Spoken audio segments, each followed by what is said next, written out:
Good afternoon, traders. This is Christian from Tribeca Trade Group, and this is your end of day as well as end of week recap, market recap. So, as always, on Fridays, what I like to do is kick back and open up a nice. No, that's something different. What I like to do, which I'll be doing a little bit later, some of that, but just recap the week's performance and just kind of talk about some of the themes that were in play this week. Talk about a few trades, of course, to the downside, upside, whatever worked, whatever depends on the week. This was a particularly good week in terms of, very slim breadth, but, kind of consistent areas that have been performing. So we will recap a lot of that. First things first, risk disclaimer in front of you. Everything that we're going through is for information purposes only, not giving out any advice or recommendations. Also, you can find more about Tribeca Trade Group at tribecatradegroup.com. If you're looking to be a member, that is the best place to go. Also, you can also read our Substacks, but you also have to sign up for that. There's a 7-day free trial. You could go to ttgtrading.substack.com. So, wow, that's a lot of information for you, but that's where you can go to get more information. Because as always, when we do these end of day recaps, they're basically recaps of some of the action, trade ideas, and so forth. Those are fluid throughout the trading session, and they're presented to members first thing in the morning. As many of the trade ideas that I come up with are from researching charts after hours. So let's go through the raw numbers really quickly, and then we'll talk about the week. But like like it's been doing all week long, and basically most of the month, except for the first week, the Qs have been outperforming, and they turned at a huge number today, up 2%. SPYs joined in there too, up 1.2%, and even the small caps got into the game a little bit today. They were up 1% today, just under. Otherwise, the sell would be highlighted, but we can maybe say close enough because we really haven't seen the smalls get involved in the rally. But today's rally kind of just took everything up, and it was a little bit similar to yesterday, where you had a little bit of shake and bake, and then the afternoon, midday to afternoon was pretty darn strong. One thing that was a little bit different today, which I think helped, if you watched my video yesterday, I've been adamant, talking about what bonds have been doing and what the dollar has been doing.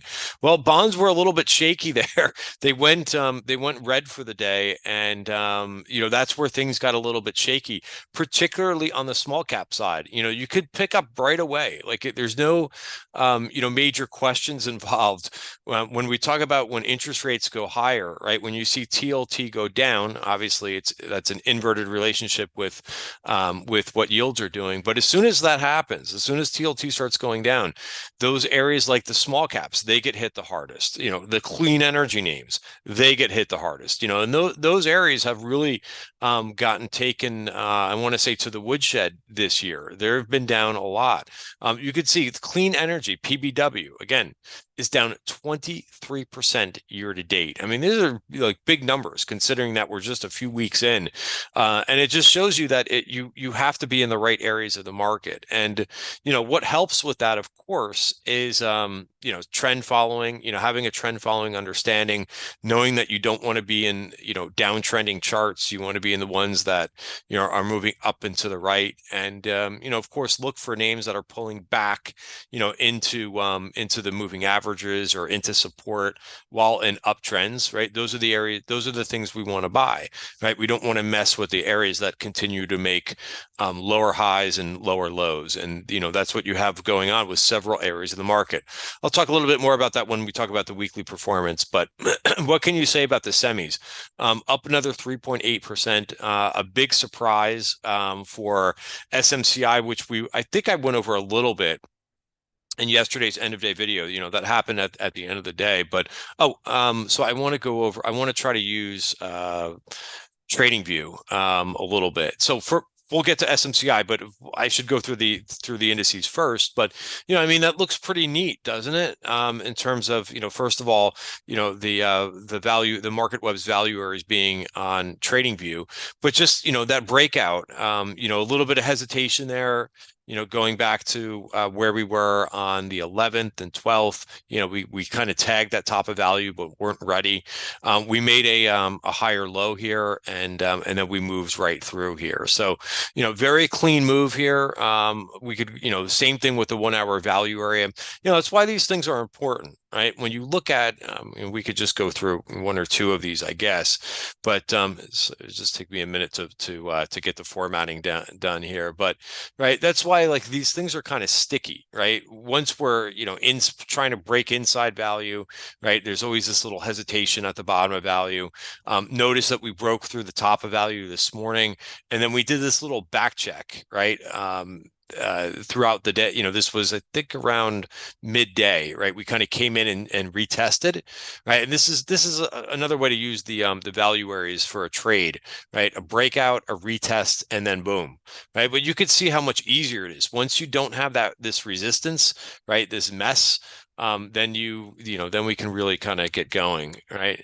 And here's what the Qs was just a bit easier, right? And this had a little bit of a back test in here too, earlier in the week. But this is the 1 hour chart.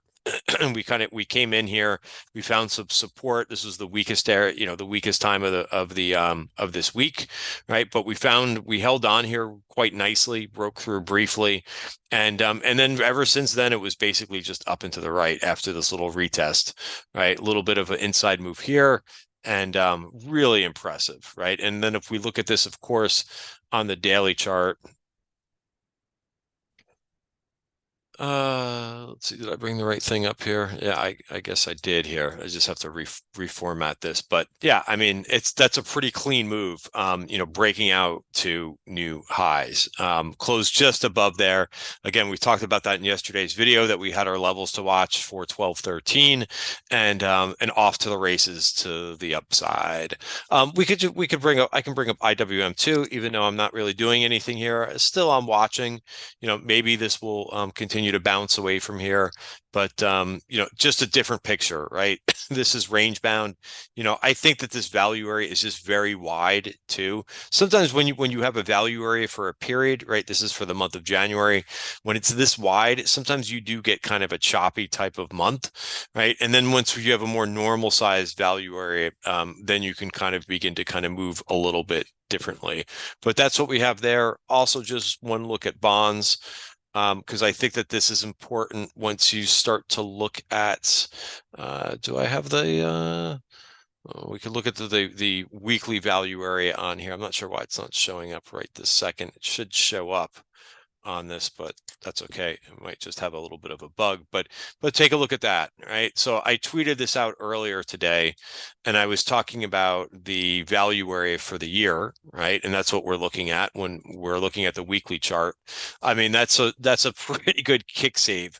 It'll be too easy just because we did stop there right at the bottom of value, which I view as a very good sign. When I tweeted this out earlier, we were through the bottom of value, but for now we're holding it. So I think that's going to be very interesting for next week. Can we continue to hold in here, right? So that's just like by the skin of its teeth, holding on to that bottom of value value area for the year. So that'll be a must watch for next week.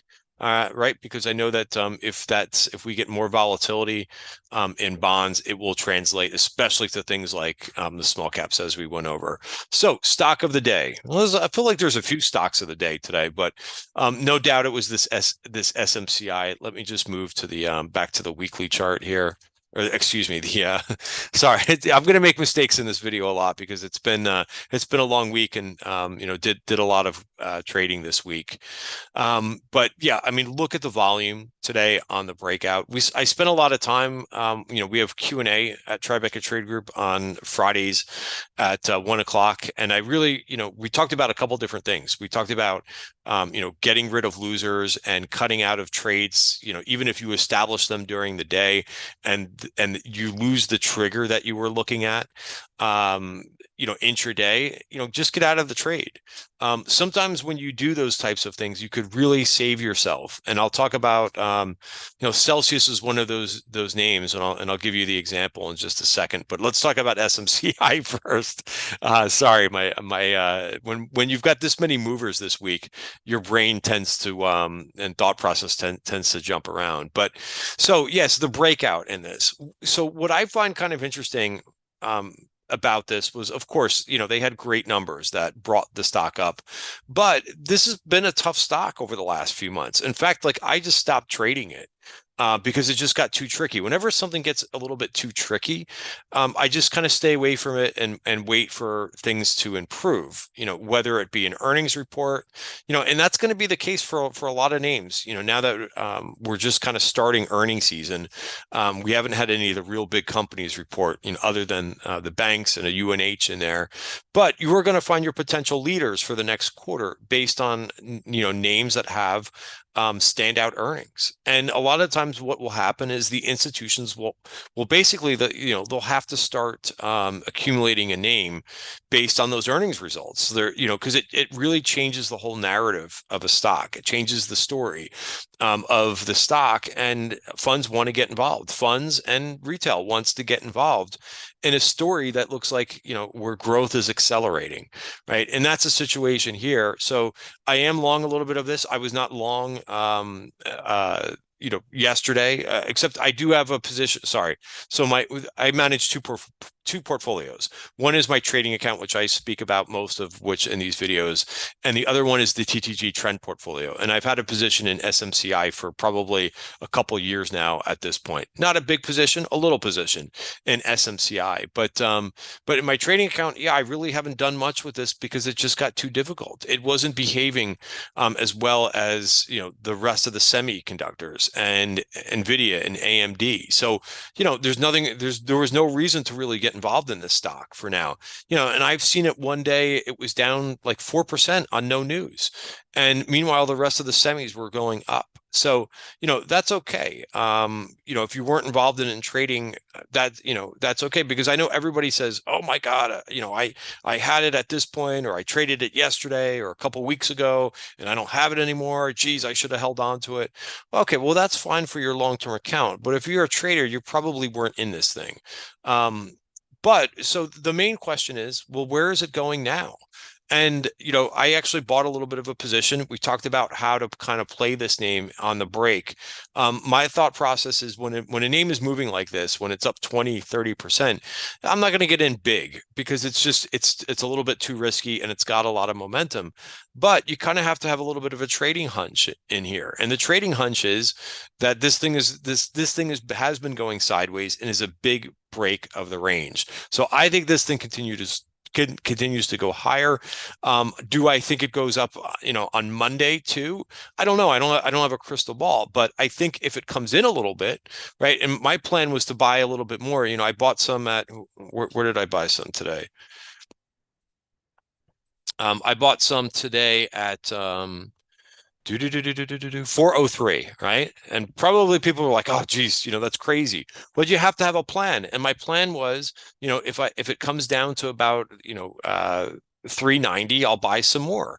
But you got to start somewhere. And it's the same thing with NVIDIA, right? If you look at what NVIDIA did, right? And we'll look at that chart next as a comparison, because this is not a perfect looking chart, right? But this also had this sideways type pattern to it after a big move, right? It went into digestion for about 6 months, right? And then it broke higher. But if you chased it on the first day, and again, different looking candles, but if you chased it on the first day of the breakout of the value area, you are quite happy that you did so, right? And that's when I went long in NVIDIA. And NVIDIA, while I never got a huge position on, because I didn't know, that it was going to do that type of thing. I did add to it in little spots, and I actually added to it this week. On the one day that we got the dip, which was in here, I went ahead and added to it. And that's the thing, that if you're in a name and you're taking some profits along the way, you leave yourself that dry powder so that you can add, in a name that you have conviction in, which I had conviction in NVIDIA because I thought it was a really clean break after a few months of consolidation. So these patterns, these patterns repeat. In the Q&A session today, I was talking about how Microsoft, about going back more than 10 years ago at this point. But Microsoft, if you traded for a while, then you know this story. But Microsoft traded between like $22 and $29 for about 5 years. And then, so that's really a different kind of consolidation, much longer sideways. But once it broke that range of and it got above the 28, 29, $30 threshold, it never looked back after that. So, again, that's a much longer sideways pattern, but it's the same kind of concept. When you're going sideways like this and you break the range, it's just a technical break. All right. So very nice. And of course, AMD had a great week too. There's multiple winners that happened in this group. I mean, just phenomenal that this thing was up another 11%. If we go up and down this group, Broadcom, right, which was stellar for, I caught this trade. Then we went sideways, kind of broke in a little bit, and look at it, a really nice price target raised by Goldman today. A few other names, ARM, which I got long. I've been long since the break all the way back in here, and have been in and out of it a couple times in here. But this was nice to see. This was a big gain today. Why don't I see the percentage change here? Oh, there we go. This was up about 5.8% today. So really strong name there. I also like Cadence a lot too. Look at the break of the value area. Once that, some of these charts I have memorized, but look at the break of the value area. Same thing, breaking the range. Very, very strong. So overall, when you look at the group, right, this was our, I put this out a couple days ago, thinking that this was going to be very interesting if the semis could break out here. And, I can go through about like 5, 6, 7 more charts of the semis, but overall, you've got your market leader for now. Right. Qualcomm had the last one I'll talk about is Qualcomm, because it just doesn't get enough attention, but that was a nice breakout. It did take out a VPOC today, by the way. But so yeah, I mean, we could talk about a few other names, Rambus and so on and so forth, but I got to move on from this group. But this is where we've got a leadership. But I went long some GE. I have some slower moving things in my portfolio. This worked pretty well as well today. Nice little dip here and moving higher. One name I'm watching next week is Affirm. Right, it's been one of those names that it's been putting everybody to sleep a little bit. It tried to turn here and didn't have enough strength and kind of fell back down. Maybe this, so not really a signal yet. And again, it may not be this month. It's a pretty, like we looked at IWM, it's a pretty big value area, right? And maybe next month might be a better opportunity for it. Maybe it's just going to digest this month, but I do like the turn. I wouldn't mind having something in here. Here's how our watch list, which I provide members every week. Also notice how it's marked to market with Bloomberg API, so it gives you data. But yeah, I mean, the AMD was up 15% from the trigger, right? All the triggers are based on that, based on the market web's value areas. So really nicely. Datadog had some nice continuation. Datadog didn't have the greatest candle yesterday, but the important thing was it held the value area. I think this is going to this 131 level. That's personally where I would be a seller, right? And that's, if I can get that, that's the VPOC from this value area over here. Other names on the watch list that up and down we can go through. AMR, a coal name, people, of course, like the coal names get so little attention.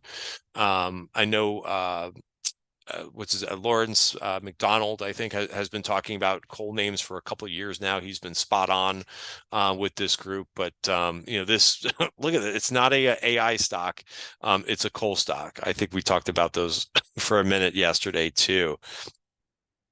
Marvell, That's another semi to talk about. I'll spare you with that one.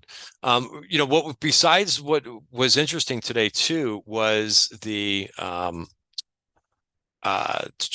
Dell move, and I guess they make a similar product, or they have a little bit of exposure to servers and things like that. And Dell had a huge day today. I think VRT also does a little bit of that work too. Right. And VRT had a really nice breakout today too. This has been a nice stock. It's been a little bit tough from time to time, but it has certainly resolved itself in the right direction. But that also goes with IBM, right? Which I mean had a really nice week for IBM.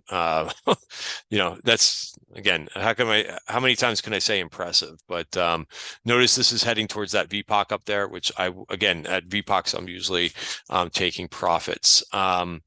ESTC, which I got involved in that name this week too. That worked well. There's your SMCI. So even though it was up 36%, 17% from the trigger. Applied Materials, which we added. One other name that probably you may not have heard of before. I like new names. This is Onto, right? This is another like a semi device type name. Just impressive. Honestly, we looked at this. Shame on me for not taking this trade, because we looked at this on the break into the value area. It triggered the 80% rule, and it did go all the way through very quickly to the value area. So, maybe a new name for you to put on your radar. And also one name that didn't get involved, that I didn't have on the watch list, but I started watching it yesterday, which was PayPal. You could see I've got some notes on here, right? So PayPal is a very interesting, I've been so negative on this stock, but the whole key is to change your opinion when things change. And this PayPal has been a complete garbage stock, right? And then I know a lot of people have been kind of watching this thing, but here is your break all the way back in here, the 200-day moving average, right? There has been no reason other than, a couple here and there to get involved in this name until maybe today. Because you really haven't had much, like I said, you had a false move here, so that's okay. If you tried it here and if you got faked out, no problem. If you tried it here and you got faked out, okay, I get it, right? And I think that was on earnings where it fell back down. Now it's got a chance, right? And I'm long, so I'm long. I took one target on this thing today, and ultimately I'm looking for a move to up to 72, and then on the weekly chart too.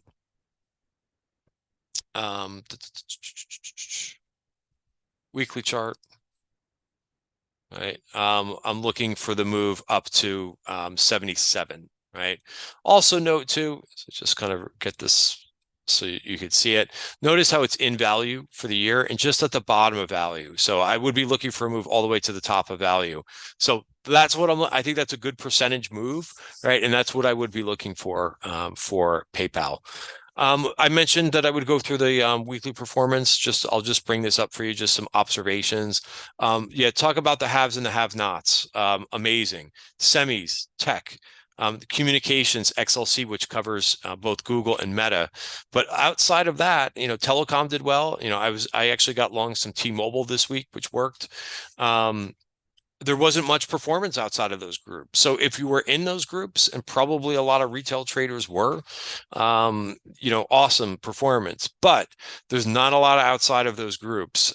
Solar, clean energy, Chinese internet names, the cryptos, gold miners, biotech, utilities, oil and gas names, steel names, right? All of these areas got hit hard this week. And then, of course, looking at the international, China was down 5% this week. So, some very interesting moves this week. Do I think that this momentum continues into next week? No. I think part of this had to do with, monthly options expiration, because it did cover the leaps options. But I think there's going to be a lot of nice setups, and, a move like SMCI, it gets people really interested. So I think that there will continue to be trading opportunities, but I don't think this market's going to be a layup type market. I think you're going to get plenty more twists and turns as the month goes on. Guys, have a great weekend, and check out TribecaTradeGroup.com if you want more information. Again, have a great weekend.